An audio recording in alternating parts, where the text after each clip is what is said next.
Good morning. Welcome to Market Monday. Despite Hurricane Nicole that just passed through Central Florida, we would like to provide a brief commentary on last week's CPI inflation report. Speaking of hurricanes, this entire year has felt a bit like a hurricane, with sustained winds, heavy rain, and periodic gusts that can sometimes feel unsettling. As a reminder, this inflation report was for October, as we get the prior month's inflation data about 10 days into the next month. The headline CPI for October was 7.7%, which is a year-over-year increase from last October.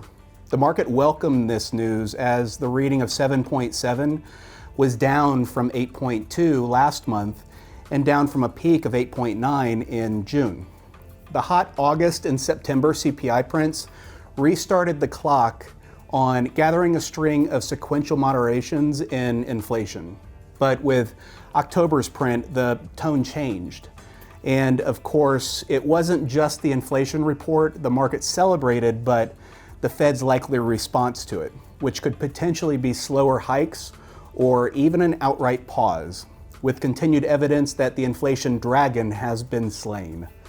Officials had already signaled that they wanted to slow the pace of rises and were somewhat insensitive to near-term inflation data.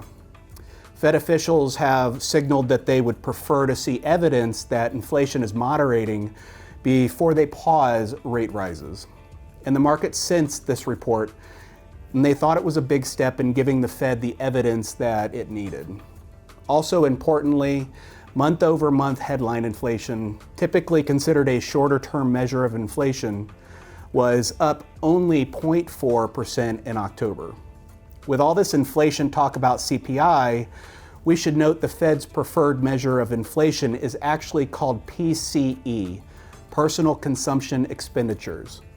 This is important because whereas CPI is released on a 10-day lag, PCE is on a 4-week lag. So the Fed will have meetings in December and January and then March, then May, and because the February PCE data won't be ready for the March meeting, at May's meeting, the Fed will make its decision based on at least 3 additional months of presumably lower inflation.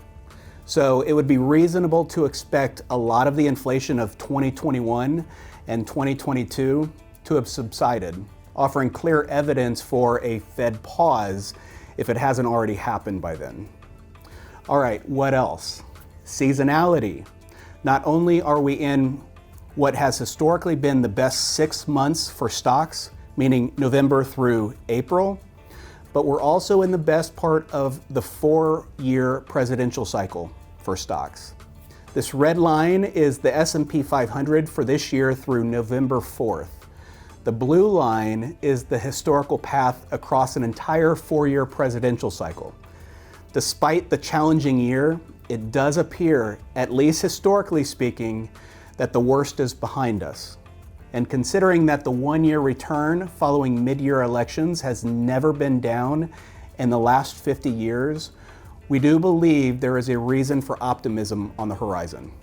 I hope you enjoyed this Hurricane Nicole edition of the Market Monday. Have a great week.